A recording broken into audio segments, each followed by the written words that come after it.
Et on retrouve tout de suite notre éditorialiste Slimane Zeguitour, avec qui on va tenter d'analyser ces résultats. Bonsoir Slimane. Alors, Bonsoir. pour son premier mandat, Abdelmajid Tebboune avait remporté l'élection, c'était en 2019, avec 58% des voix.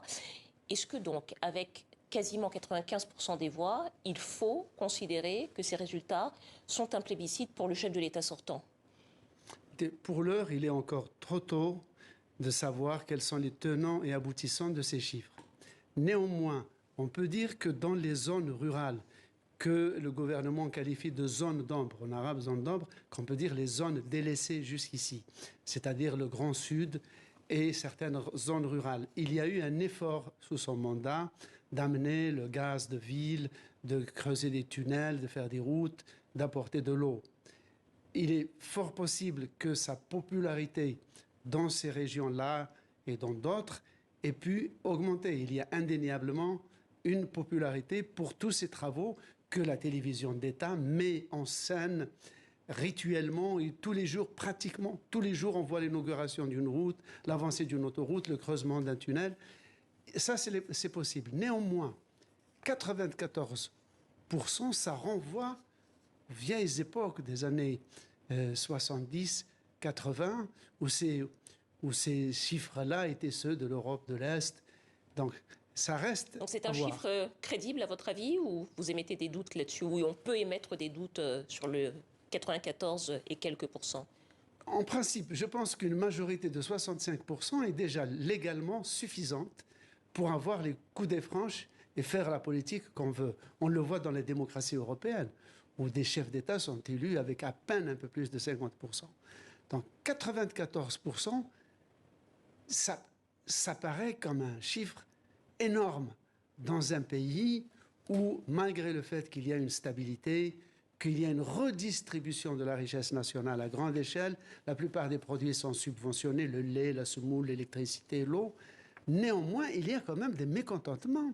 Il y a des frustrations, et dans les grandes villes, il y a aussi des critiques, et ceux qui critiquent se retrouvent souvent en prison. Il y a par exemple 225 prisonniers considérés par les ONG internationales les plus crédibles comme des prisonniers d'opinion. Slimane, le taux de participation était le principal enjeu de cette élection.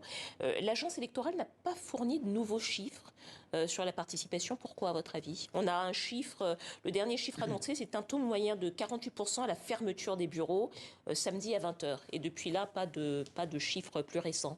Pourquoi, à votre avis, pas de communication sur la participation? Écoutez, on vient de le voir sur le sujet. Je veux dire, il y a une sorte de décalage entre le nombre de votants inscrits, c'est-à-dire pour les 3 candidats, c'est 5 millions, un peu moins de 6 millions. Or, au début, on nous a dit qu'il y avait 24 millions d'électeurs appelés aux urnes. Donc 6 millions, 24 millions, il y a un hiatus. Comme on l'expliquait, c'est peut-être trop tôt, à chaud, de le dire. Mais il y a une vraie question légitime. Slimane, en très peu de temps, il nous reste plus beaucoup de temps. Il y avait deux autres candidats face au président Tebboune. Pourquoi est-ce qu'ils n'ont pas réussi à faire le plein d'électeurs? Et pourtant, les 3 candidats représentent les grandes tendances politiques, je dirais même presque idéologiques de la société algérienne. Il y a la sensibilité, disons, FLN qu'incarne le président Tebboune, un mélange de socialisme, d'islam et de nationalisme. Il y a le parti islamiste qui est un courant qui existe. La société s'est réislamisée profondément, qui est devenue très très puritaine. Et il y a un candidat, Kabyle, qui n'est pas un berbériste, mais qui est quand même une sensibilité qui existe dans le pays. Il a d'ailleurs fait sa campagne dans les régions kabylophones. Et le fait qu'il n'ait obtenu que 2, quelque chose %, cela veut dire que les départements kabyles ont boudé les urnes. Merci beaucoup Slimane Zeguitour, éditorialiste à TV5 Monde. Merci à vous.